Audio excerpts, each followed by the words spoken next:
ও আল্লাহর গোলামের দল, কিভাবে আল্লাহ গুনাহগুলো মাফ করে দেয়।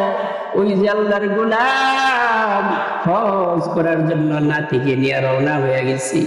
আল্লাহর বান্দা হজ করার জন্য যাইয়া ওই কাবা ঘরের সামনে দাঁড়াইয়া আল্লাহর বান্দার ডাক দিয়া বলেন, লাব্বাইক লা শারীকা লাকা লাব্বাইক ইন্নাল হামদা ওয়ান নি'মাতা লাকা ওয়াল মুলক।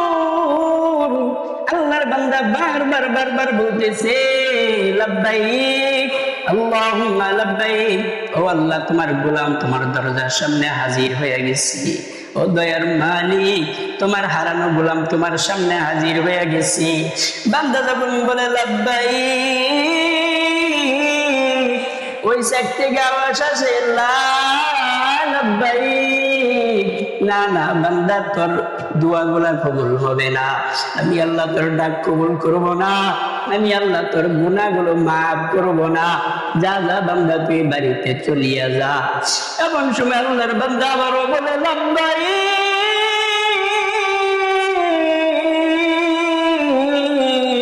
হঠাৎ করে নাতি ডাক দিয়া বলেন, ও দাদা, তোমাকে না উপর থেকে বলা হইল তোমার গুনাহগুলো মাফ হইবে না, তাড়াতাড়ি বাড়িতে চলিয়া যাও।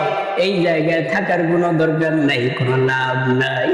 দাদা নাতিকে ডাক দিয়া বলে, ও নাতি, আমি কার কাছে যাব বল? আমি কার কাছে যাব? আমার আল্লাহ ছাড়া তো আর কোনো আল্লাহ নাই, আমার মালিক ছাড়া তো আর কোনো মালিক নাই। ও আল্লাহর গোলামের দল, তাকে দেখো আল্লাহর বান্দাকে আল্লাহ বারবার বলতেছে তোর গুনাহ মাফ হবে না, কিন্তু আল্লাহর বান্দা শুনে না। আল্লাহর বান্দা ডাক দিয়া বলে, নাতি ভাই, আজকে তুই মাত্র একবার শুনলি যে আমার গুনাহগুলা মাফ হবে না, উপর থেকে বলা হইল।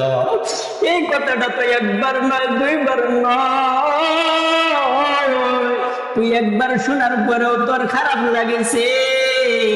আর আমি আমি আমি আমি আল্লাহর বান্দা, আমি একবার নয়, দুইবার নয় রে নাতি ভাই। আমি 40 বছর ধরিয়া এই কথা শুনতেছি। 40 বছর ধরিয়া আমি হজ করার জন্য এই জায়গায় আসি, কিন্তু আমাকে বারবার বলা হয় তোর গুনাহ মাফ হবে না, তাড়াতাড়ি তুই চলিয়া যা, তাড়াতাড়ি চলিয়া যা।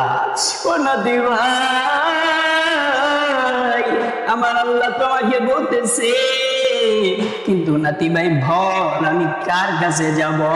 আমার তো আর কোনো আল্লাহ নাই, আমার তো আর কোনো মালিক নাই, আমার তো আর কেউ নাই। আমি কার কাছে যাব? কার দরজার সামনে যাইয়া দাঁড়াবো? আমার তো যাওয়ার মতো আর কেউ নাই রে নাতি ভাই। আমার আল্লাহ আমাকে যতবার না করবে, আমি ততবার আমার মাওলাকে ডাকবো। আমার আল্লাহ আমাকে যতবার বলবে তোর গুনাহ মাফ করব না, আমি ততবার আমার মাওলাকে ডাকবো।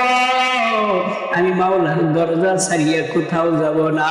আল্লাহর বান্দা যখন চোখের পানি ফালায়া কান্না শুরু করলো, আবার যখন আল্লাহর বান্দা বলে লাব্বাইক আল্লাহুম্মা লাব্বাইক, হঠাৎ করিয়া বলতে আবার গাইবি আওয়াজ আল্লাহর বান্দা ডাক দিয়া করো, নাতি ভাই দেখ আবার যেন কিসের আওয়াজ আসতেছি। হঠাৎ করিয়া শুনে আবার গাইবি আওয়াজ আসতেছি, আর বলতেছে, ও বান্দা, আমি মাওলা তোকে 40 বছর পর্যন্ত ঘুরাইলাম, কিন্তু বান্দা না, তুই তো আমি মাওলার দরজা ছাড়িয়া কোথাও যাও নাই, তুই আমি মাওলার দরজার দিকে তাকায় কান্না করতেছো। ওরে বান্দা, আমি মাওলার নাম রহমান, আমি মাওলার নাম কিন্তু রহিম। বান্দা, তুই আমার দরজা ছাড়িয়া জীবিত কোথাও যাও নাই, তোকে যদি আমি মাওলা মাফ না করি, তাইলে তো আমি মাওলার রহমান নামের ইজ্জত থাকে না। যা বান্দা, তুই যখন আমি মাওলার দরজা ছাড়বি না, আমি আল্লাহ তোর জিন্দেগির সব মাফ করিয়া দিলাম।